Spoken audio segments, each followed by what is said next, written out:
Let's do this census story real quick, although I have mixed feelings about it because it's utterly horrendous.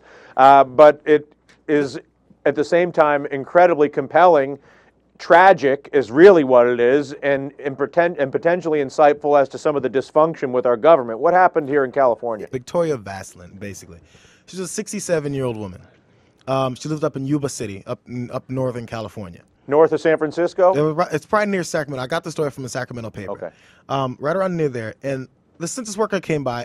This is the census worker side of the story. She came by, a female census worker came by the house just before 7:30. The sun was still up, because then apparently the way they're trained is to never come at night or never come too close to dark. So around dusk, you have a half hour and then you're out of there. Got She said it's the last house on her run.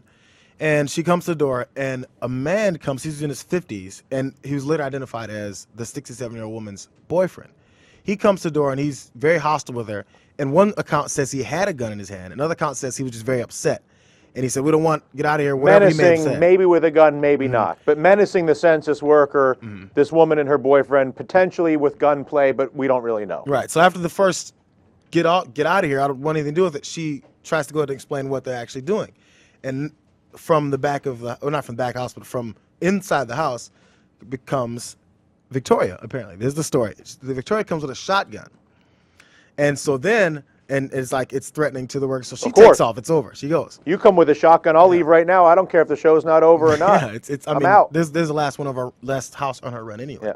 So she goes, tells the supervisor. Supervisor tells her to call the police. The police get called, interview her. The whole process from like 7:30 till 10 o'clock till the police get to the residence again is about, almost 3 hours. So they get there around 10. Now this time, the police say for sure the guy came brandishing a gun. So the man answers the door. There's a man and a woman who live in the house. Man answers the door with a gun when the cops are there. Yes, and so they wrestle him to the ground. They're subduing him, placing him under arrest, getting rid of his gun, and out comes Victoria with probably, I assume, the same shotgun. And she's approaching them, and they scream out, "Stop, put it down." She wouldn't listen to their calls. They shoot her multiple times. The police shoot the woman? Police shoot the woman multiple times. There's 2 police officers shooting her, and then there's other police officers trying to subdue the guy. There's multiple police officers at the scene. And so They kill the woman? They killed her last Thursday. She was buried today, from what I read. So where's the guy? Well, he was arrested. There actually is a mugshot of him. I don't know if you have it up there, Jesus. But there's a mugshot of the guy, and he was later identified as a boyfriend. He's in his 50s. So apparently, and the first thing that came to my, here he is. Look at this guy. He scares me looking at him. Yeah, no, Lionel Craig Patterson. They called him Lonnie. And the police killed the woman. And apparently she's a grandmother of 7, 8 kids. Oh my God. Now there's a little piece of a report from her son, who was talking about how devastating it was. Number 14, to see what he was saying in one of the reports. Mom was just an amazing, fun, charismatic, fun-loving person, and her whole life was dedicated to helping her kids and her grandkids. That's how Christian Bastati remembers his 67-year-old mom. But something went terribly wrong here last night. Something happened that was really bad, and we want to get down to the bottom of it. Lonnie answered the door, and I don't know if he had a weapon in his hand. I think he's booked with not a weapon, but they said something lethal, and they threw him to the ground. Bastati believes his mother was frightened, and that's why she grabbed her shotgun again. And I think she reacted to Lonnie being thrown on the ground. I don't think she really knew what was going on. I think she was disoriented. It was dark. It was late. Bastati says his mother was still inside when officers opened fire. 2 bullets pierced the wall. I think the rookie cop panicked and made a really bad decision. And again, she may be a good cop, but good cops make bad decisions.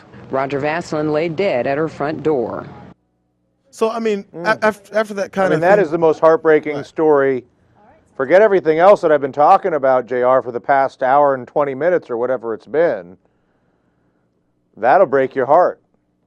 So the first question that comes, though, after all, there's a lot of negativity. There's a lot of scare attacks that are put for these census workers come by. They're looking to take over, look in your house and steal you, whatever many different whatever the fear-mongering around the census may be. And so the first thing I wondered was, were they listening to this, or is she just paranoid in general? Because then that's when the lines. But don't buy the fear. It's this is just another example of fear taken to its most extreme results in death, results in destruction, whether it's the fear of the census or potentially the fear in an officer of the law in an unpredictable situation. We're not saying this is not any great revelation, but my goodness me, if we can't get the fear-mongering and the fear in general under control, which I think so much of the fear comes from people feeling powerless. I think people don't feel like they have a lot of capacity to influence what's going to happen in their own lives, and they feel like that's being taken from them. And so I think the more people are able to absorb information and do something about it, which is why I talk about the news and what you can do about it, that there's no more effective way to reduce the fear in a man or a woman than for that man or that woman to feel more confident that no matter what happens next, they'll be okay. And to the extent to which our country and our culture is diminishing that, unfortunately, I think it feeds into these types of situations. And the more people are able to feel more in control of their own lives and their own selves, the less fear there is, and the more we can actually move towards actual solutions. I mean, I can't think, like I said, of a more heartbreaking story than that.